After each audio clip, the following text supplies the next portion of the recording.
আল্লাহ বলছে, বান্দা তোমরা প্রত্যেকেই নিজের হিসাবের জন্য তুমিই যথেষ্ট।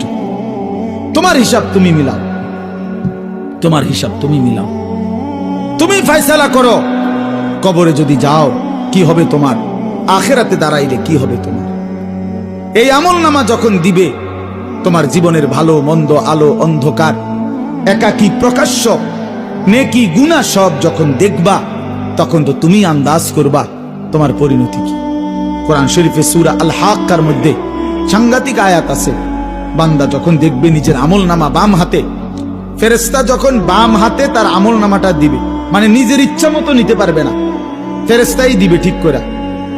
যার আমলনামা বাম হাতে দিবে, সেটা বাম হাতে পাইয়েই চিৎকার শুরু করবে, সে বুঝবে আমি শেষ। ওয়া আম্মা মান উতিয়া কিতাবাহু বিশিমালি, যার বাম হাতে আমলনামা দিবে ফেরেশতা, সে পেয়েই চিৎকার শুরু করবে, আহাজারি শুরু করবে, আর বলবে ইয়া লাইতানি লাম উতা কিতাবিয়া, আহা আজকে যদি আমার আমলনামা আমারে না দিত, ইয়া লাইতাহা কানাতিল কাদিয়া, আজ যদি আমার মৃত্যু হয়ে যেত, মা আগনা আন্নি মালিয়া, আমার কোনো মাল আমার কাজে আসলো না, হালাকা আন্নি সুলতানিয়া, আমার ক্ষমতা বাদশাহী সব ছুটে গেল। এরকম আবল তাবল বকতে শুরু করবে।